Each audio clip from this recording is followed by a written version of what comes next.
this is Ruth Theresa with One Inspiring Woman, and today we are talking about World Autism Day. April 2nd, we get to kind of really shine an amazing light on kind of autism and kind of like what is it all about. Now, because I'm a psychic, I'm going to kind of go to the energetic side of it, but I'm going to give you a couple of information kind of like just a second. Okay,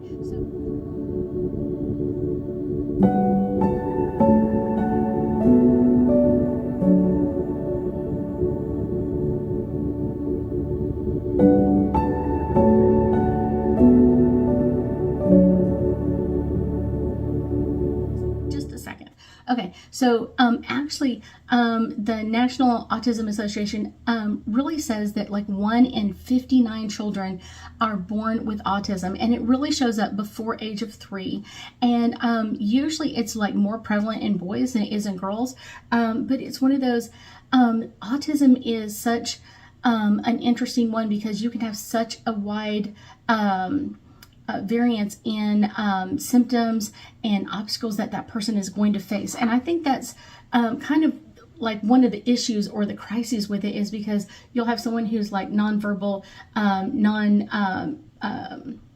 able to communicate with other people, and how can you make that child ready for the world?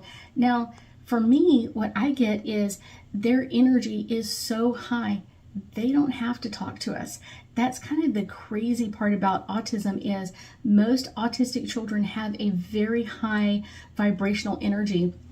And a lot of times they come in and really, it's almost like they talk telepathically and you really don't have to communicate with words with them. So it's kind of like, okay.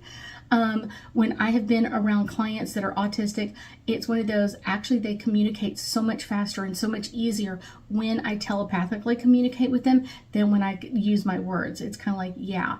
Usually their parents are like, seem like y'all are talking. It's like, yeah, we're communicating. We've got this down. Because sometimes their energy is so high to actually communicate like with words actually slows them down way too much. And they're kind of like, I don't like that too much. And they really have a higher vibration than most people think, because a lot of people just see kind of the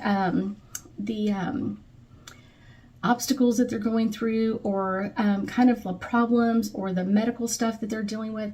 What I pick up on is their energy, and their energy is always amazing. And I guarantee you, autistic children that come in, become adults, all autistic people have an amazing energy. And they are literally just drawn to someone's energy. You will see them where they don't like one person, they're like, I don't even want to be around this person, to the next person, like literally climbing in their lap at times. And it's really the energy that you have in you when you touch them or try to hold their hand or put your hand on their shoulder or anything like that. So it's really more about your energy interacting with their energy. And if your energy is not high and theirs is, they're going to be like, no, you can't touch me.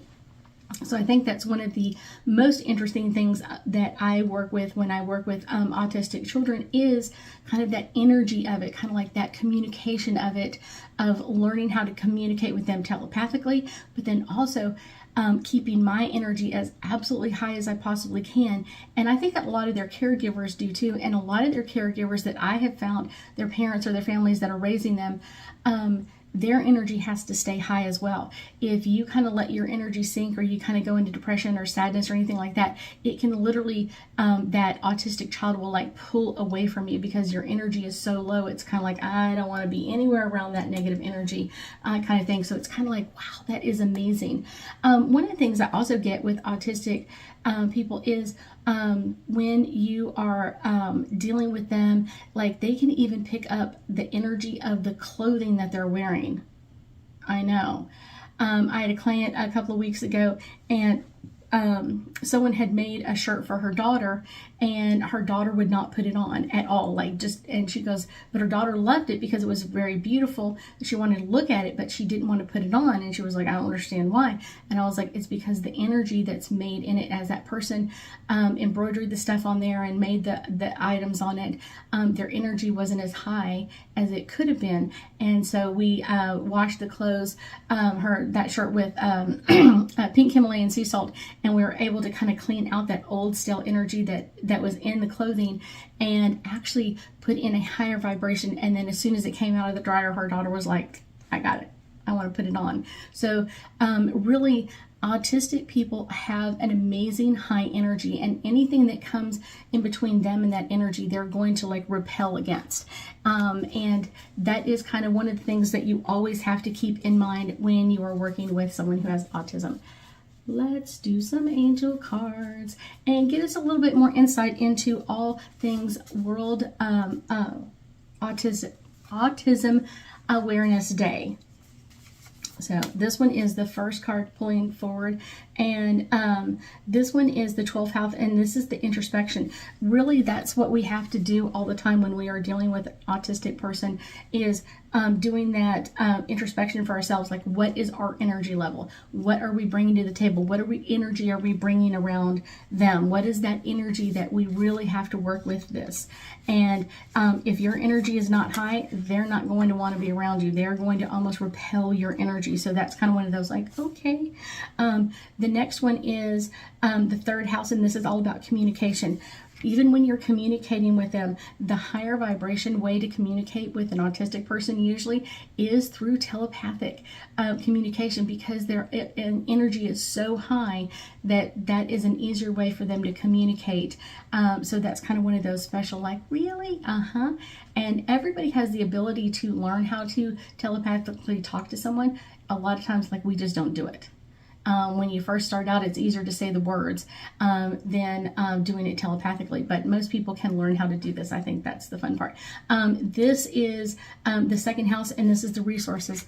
There are many, many resources out there for autistic people, and I would tell people, reach out to other autistic families. I think it's a great support system, and keeping up with all of those like nuances and what worked and what didn't work and how does it work with this person and that person. And there are a lot of resources in the world, but it's also understand that your child is very unique and has a very high vibration, and you're the one that they chose to be their parents or their caregiver in this life. So know that you are really specially equipped to be there for them. I thank you so much for joining me today, and I know that we'll be talking again soon.